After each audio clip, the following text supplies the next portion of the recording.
And so it continues tonight. First off, I want to give a big shout out to everyone who has listened to episode one. 150 plus views within the last 24 hours. To a lot of people, that could be considered a landmark. To me, I just consider that the obvious, for obvious reasons, because when I talk, people will listen. It's very obvious. Now, tonight, I sound a little bit down under the weather because I strained my voice a little bit, and that's just how things are. Shit happens. But first off, happy holidays to everyone. I hope everyone's having a safe holidays, and I hope everyone is in good spirits. I'm just sitting here. My room is dark.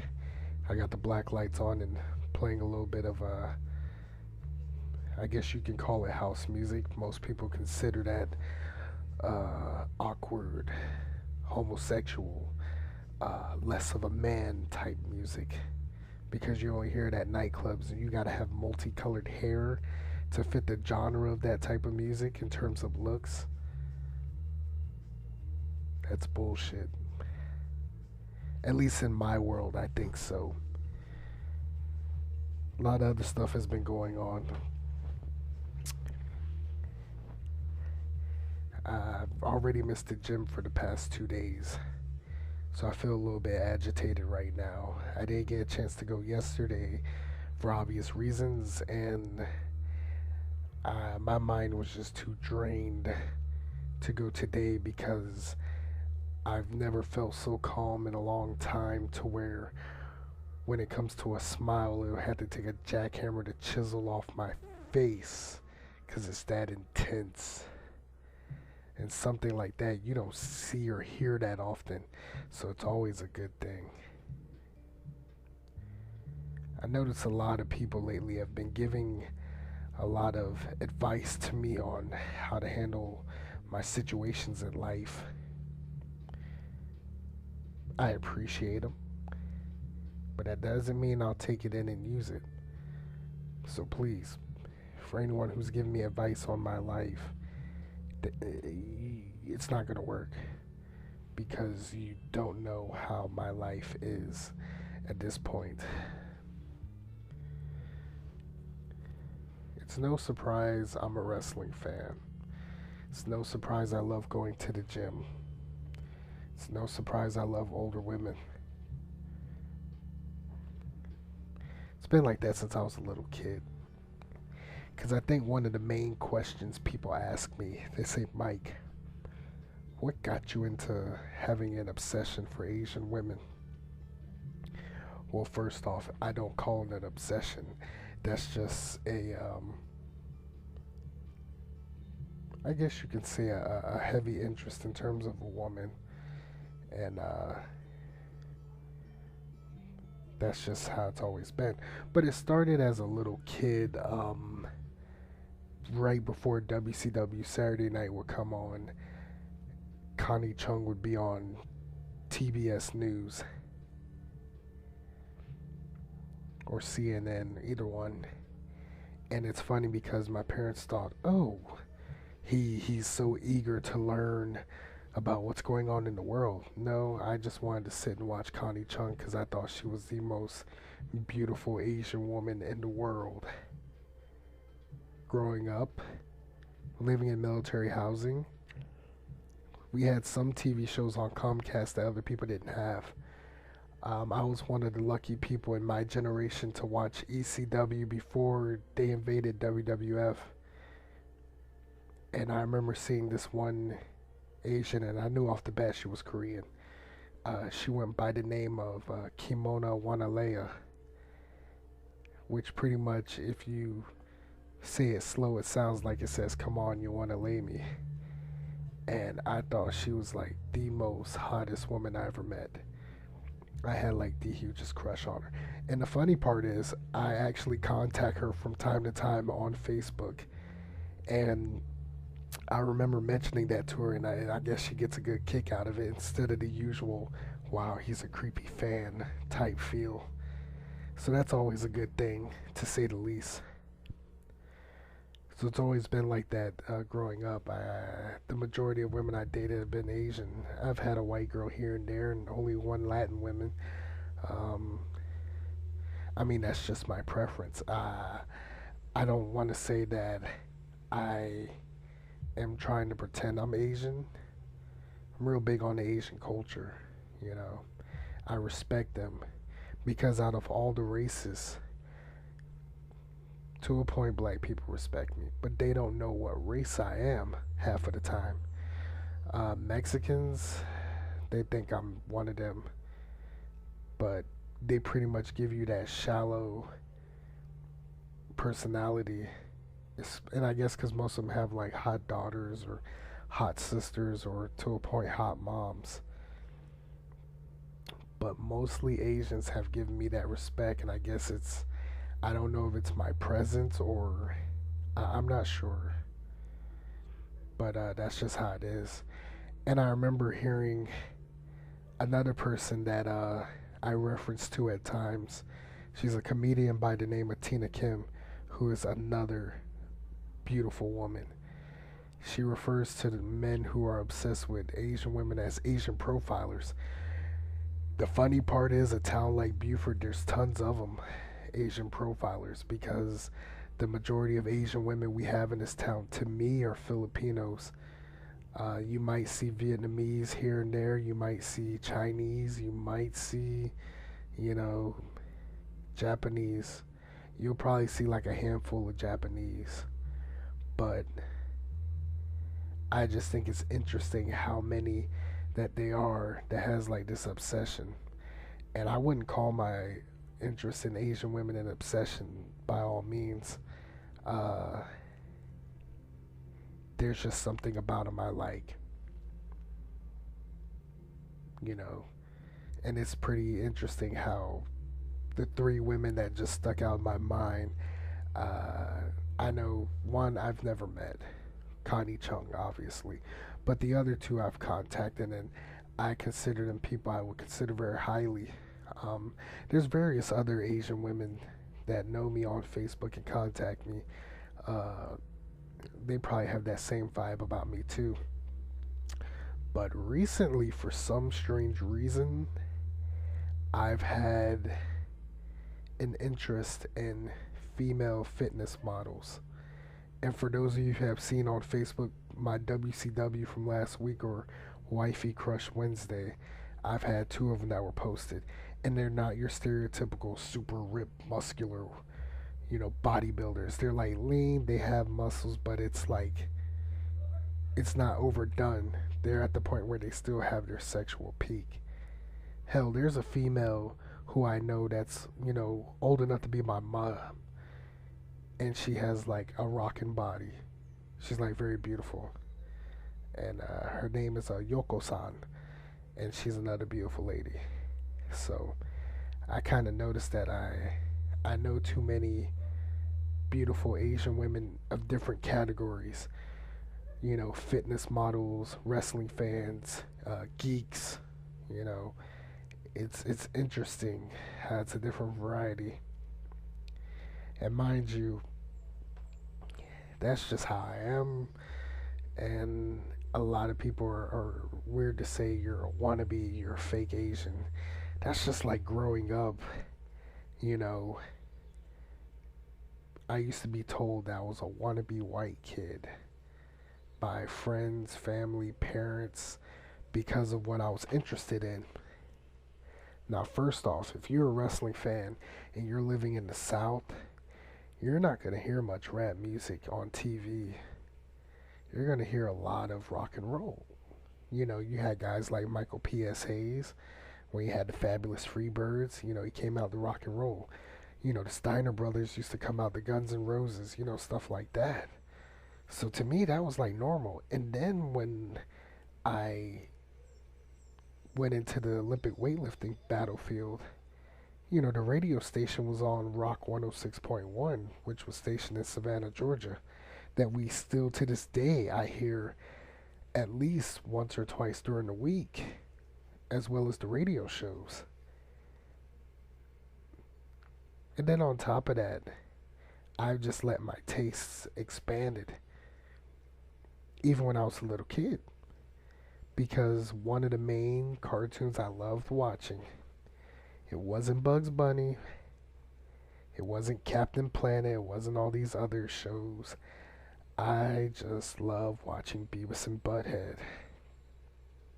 Beavis and Butthead was an awesome show. Yeah, it was a dumb show because the things they did were stupid, but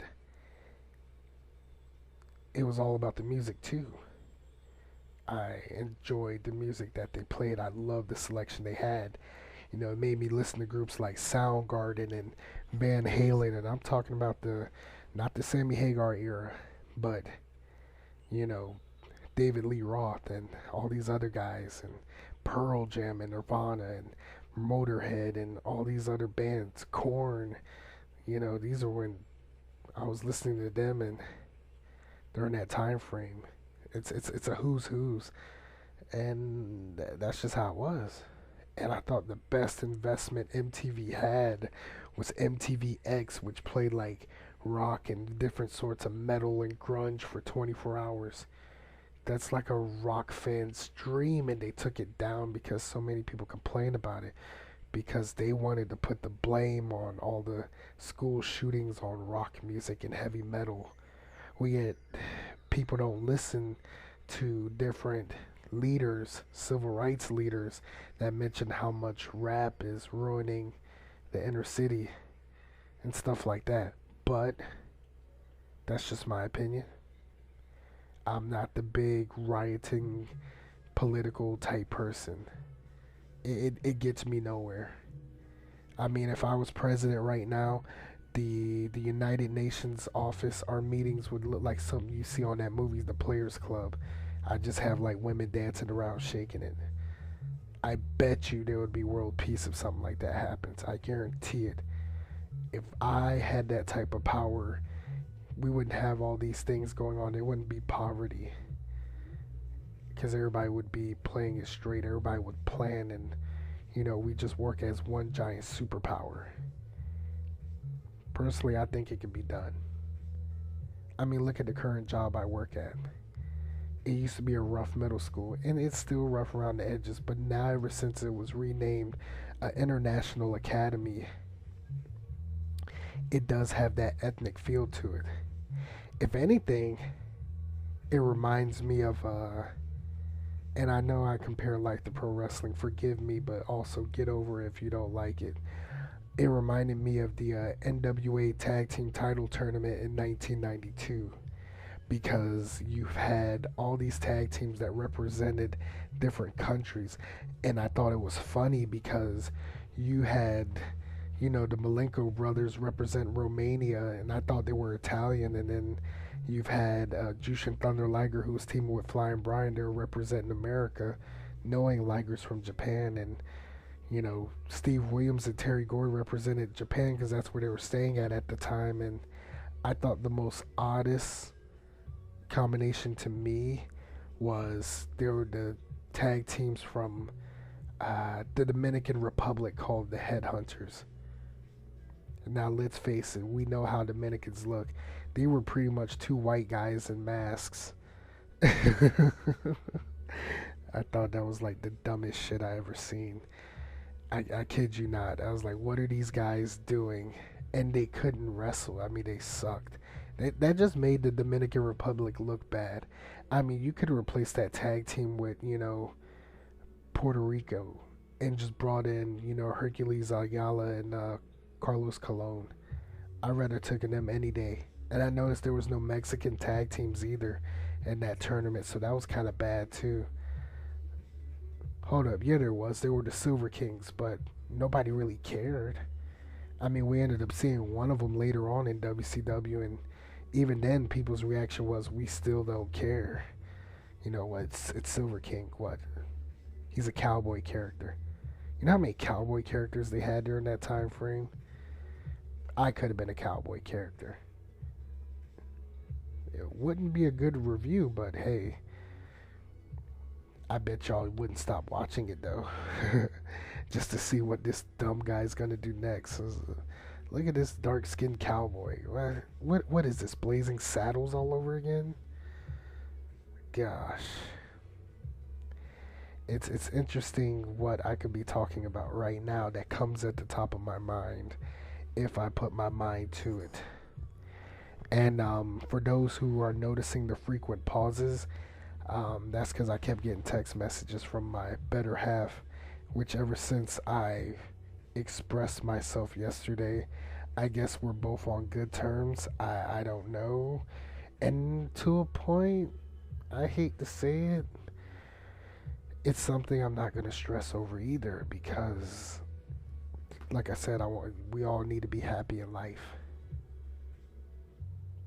You never know when it could be your last day or your last hour, so you can always you have to enjoy, those moments. You never know when the last time you're going to be able to hold your lover's hand or kiss your lover. Recently, and I'm giving a special shout out to him because he is a good friend of mine, a good online friend. His name is Dan, and I think his last name is pronounced McLaney. Dan, if I get your last name wrong, it's almost midnight and I'm half asleep and I gotta be up in 5 hours, so forgive me if I don't get your name right. His wife was pretty much his rock, his everything, his world, and recently she lost a long-term battle with an illness. She's up in heaven and she's pretty much with God and Randy Savage and the Ultimate Warrior, Shinya Hashimoto and all that. But you have to cherish those moments, and I know he cherished every moment he had with his wife. And if I could be half the husband that he is, if I ever get married, I know I would have a great marriage, because there is no doubt in my mind that he was the best husband that he could be. He gave it all that he can for his wife. So I'm sure there were moments where he was in grief and whatnot, but Dan, coming from one of your closest friends, you have nothing to, feel down over. You were pretty much the CM Punk of your marriage. You was, as he would say, the best in the world. Well, I take that back. CM Punk walked out on his company. So let me rephrase that. You was pretty much like the Chris Jericho of being a husband. You was the best in the world at what you did, and nobody can take that away from you. Now, as much as I like to continue, next podcast number 3, hopefully I will get just as much love as I did the first one. Who knows? But enjoy this final track. It's from the recent New Japan album. And I'm not a big fan of Carl Anderson, but just the beginning of it seems like his personality. He's a good wrestler, but he's one of those types I'd rather see on a stand-up comedian stage. Anywho, signing off. Happy holidays, everybody.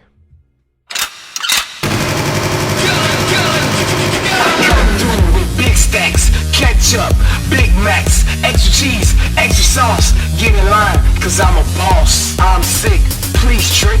Be broke or be rich. Get yours, I got mine. Red dots, stop sign.